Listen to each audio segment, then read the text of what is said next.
Bonsoir. Au sommaire de l'actualité ce soir, la sécurité routière se met à l'heure d'hiver. Une opération de prévention à destination des piétons s'est déroulée hier à la gare de Mulhouse. Place publique, c'est le nom du dernier né des partis politiques français. Parmi ceux qui le portent, le maire de Kingersheim, Joe Spiegel. Et puis direction Strasbourg où le salon Résonance bat son plein.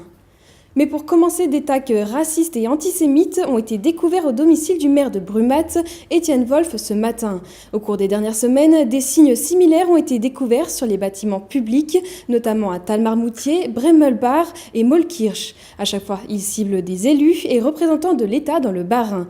Le gouvernement a annoncé ce matin une augmentation de près de 70% des actes antisémites en France en 2018. L'acte de naissance date de mardi. Son nom, Place publique. C'est le nouveau mouvement politique citoyen. Classé plutôt à gauche, il est lancé par Raphaël Glucksmann et une poignée d'élus et d'acteurs de la société civile. Parmi eux, Joe Spiegel, maire de Kingersheim et vice-président du mouvement. On l'écoute au micro de Marine Zis. Place publique est née d'une rencontre aussi avec Raphaël Glucksmann qui était venu se déplacer à Kingersheim, qui disait que ta démarche de démocratie-construction est exigeante et d'associer systématiquement les citoyens à un processus de décision, c'est une des composantes, une des urgences démocratiques. Il y a des milliers d'initiatives remarquables, d'innovateurs démocratiques, d'acteurs de la transformation sociale, d'acteurs de la transformation écologique. Eh bien, partons de ce qui marche, de ce qui se fait, qui réussit, pour ensuite permettre un débouché politique, accueillir dans la maison commune une vision commune de ce monde. Heure d'hiver, piétons et cyclistes, munissez-vous de vos gilets jaunes. Chaque année, suite au changement d'heure, les accidents augmentent. Pour les prévenir, la préfecture et les représentants des agents généraux d'assurance du Bas-Rhin ont organisé hier une distribution de kits de visibilité en gare de Mulhouse. Marine Zis. Il est 17h, le soleil se couche sur Mulhouse, mais il ne fait pas encore totalement nuit. Alors que les piétons et les cyclistes ont l'impression d'être vus, les automobilistes ont pourtant du mal à les percevoir avec cette baisse de luminosité. À cela s'ajoutent entre 17h et 19h les sorties d'école, les retours de bureau et donc une circulation plus dense. On s'est aperçu dans les statistiques que dans les mois d'hiver, entre octobre et le mois de janvier, la mortalité des piétons augmente de 50% par rapport aux autres mois. Et pour les cyclistes, c'est de l'ordre de 60%. Pour ne pas prendre de risques, piétons et cyclistes doivent veiller à être bien visibles. À vélo, le gilet jaune est obligatoire uniquement hors agglomération, mais il est fortement conseillé de le porter en ville. Sans oublier les lumières du vélo et les brassards rétro-réfléchissants. Les automobilistes ont aussi leur part de responsabilité. À la tombée de la nuit, les conducteurs doivent penser à allumer leurs phares et respecter les distances de sécurité. Ces recommandations semblent banales, mais elles sont souvent oubliées et peuvent pourtant permettre d'éviter des accidents. Le métier des médecins, c'est de guérir, mais ils sont beaucoup plus heureux quand ils arrivent à prévenir, à éviter la maladie. Nous, c'est pareil. Notre métier, c'est d'indemniser des victimes, des décès, des gens handicapés. Mais au fond de nous-mêmes, on préfère prévenir et les éviter. Donc, parce qu'on sait finalement qu'un chèque, et quel qu'en soit le montant, ne remplacera jamais un drame humain, quelqu'un de tué ou d'invalide à vie. Depuis 2006, 58 piétons et 21 cyclistes ont perdu la vie lors d'un accident de la circulation dans le Haut-Rhin. Plus d'un tiers d'entre eux sont décédés entre le mois d'octobre et de janvier. Et dans l'actualité de l'Eurométropole de Strasbourg, 2 ans après l'ouverture de la salle de consommation à moindre risque, baptisée Argos, c'est l'heure du bilan. Le comité de pilotage s'est réuni aujourd'hui et il a planché sur un nouveau projet, la création d'un centre d'hébergement. Et puis, la 7e édition du salon Résonance a ouvert ses portes aujourd'hui au parc des expositions à Strasbourg. 206 créateurs européens se rencontrent pour présenter leurs différents corps de métier, sculpture, céramique, bijouterie et ébénisterie. Cécile Motz s'est rendue sur place.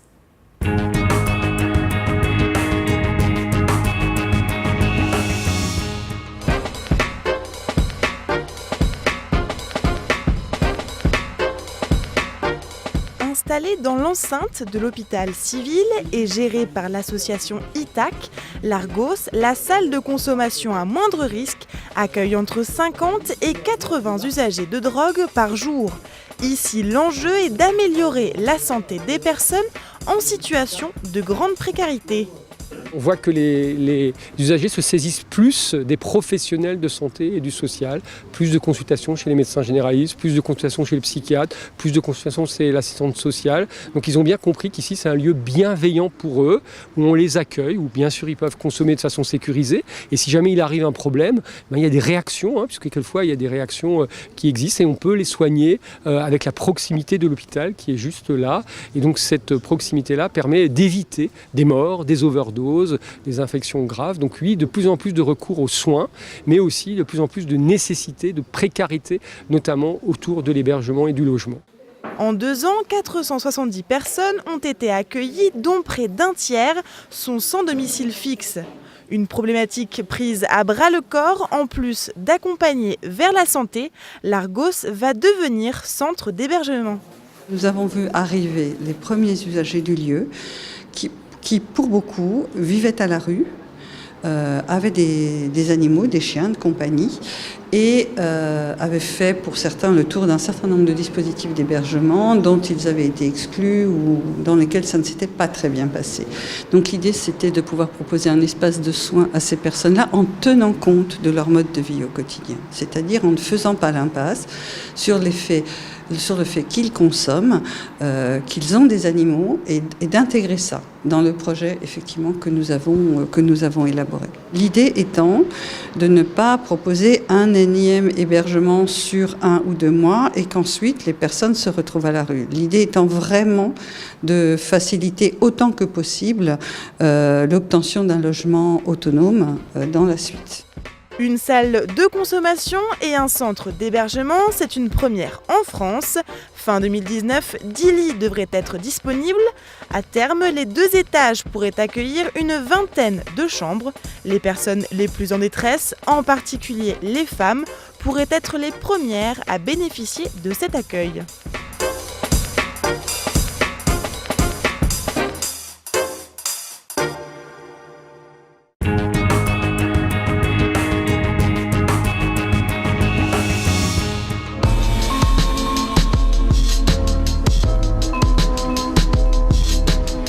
Mobilier, décoration, bijoux, luminaires ou encore art de la table, les métiers d'art sont largement représentés.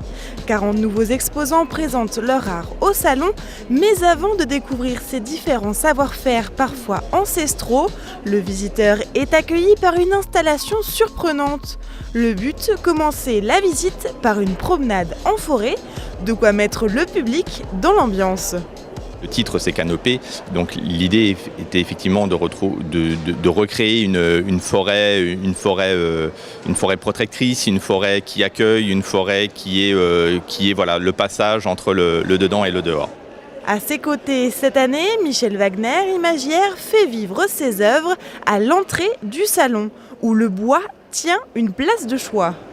Notre invité d'honneur est venu effectivement avec uniquement des pièces en bois, donc on est vraiment sur cette thématique forte. Mais on peut aussi noter cette année une grosse présence des céramistes. Ce salon a quand même atteint une belle notoriété au niveau national et européen, donc on a de plus en plus des gens qui viennent des 4 coins de la France. Pour la première fois cette année, effectivement, on a même un Canadien qui a fait le déplacement.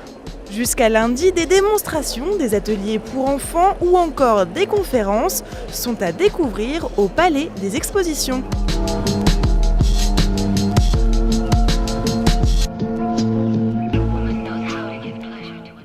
16 400 heures, c'est le temps consacré par les bénévoles de l'association Jalmalve de Strasbourg en 2017 pour aider les personnes en fin de vie ou accompagner les familles en deuil. Autant d'heures pour que ces moments-là ne soient plus synonymes de détresse ou de solitude. Et cette année, l'association fête ses 25 ans. Fanny Kunz est allée à leur rencontre. Des mots réconfortants, une simple visite, peuvent être précieux pour les patients en fin de vie et leurs familles. L'association Jalmalve, jusqu'à la mort, accompagner la vie, apporte soutien et présence aux personnes fragilisées par la maladie et aux endeuillés depuis 25 ans. Bénévole au sein de l'association, Claude propose son écoute aux adultes, aux adolescents et aux enfants dans la détresse. La famille et les amis ne suffisent pas toujours pour diverses raisons, parce que la vie fait que on a du travail, on a ses propres soucis. Et c'est parfois bien d'être soulagé par des entités quand même qui regroupe des personnes formées, ce qui est important aussi. Nous sommes formés à l'écoute, nous sommes formés psychologiquement, nous sommes aussi suivis psychologiquement, parce que c'est parfois aussi des choses lourdes à porter, même pour les bénévoles. Confrontée à la maladie de sa grand-mère il y a quelques années, Coralie l'a accompagnée jusqu'à la fin. Des moments difficiles où elle manquait de temps et de réconfort. Quelques années plus tard, elle fait la connaissance des bénévoles de l'association Jalmalve, qu'elle soutient aujourd'hui dans leur démarche. J'aurais aimé être soulagée psychologiquement. Parce que c'est vrai qu'au bout d'un moment, on a une forme de culpabilité qui se met en place et on ne sait pas du tout comment faire, on est démunis. J'aurais bien aimé effectivement avoir des gens comme Jalmalve pour pouvoir parler avec eux, parce qu'ils le vivent au quotidien, ils le vivent avec plein de familles. Ils ont l'expérience de ça. J'aurais bien aimé échanger avec eux et j'aurais bien aimé que quelqu'un puisse visiter ma grand-mère, clairement.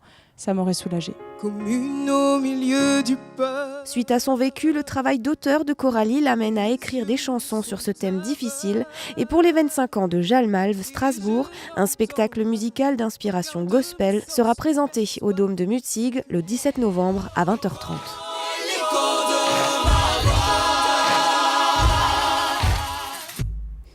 Et pour finir ce JT, on vous emmène à Mulhouse où l'art contemporain tient son salon international Art 3F et sa foire Art Fair.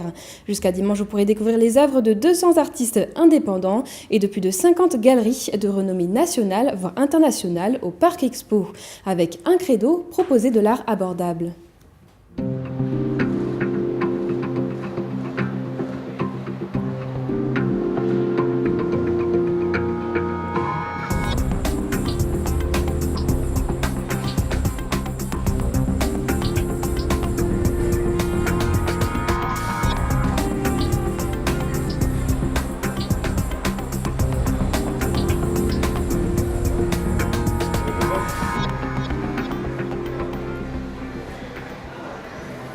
Et tout de suite, l'image du jour d'Oliviane.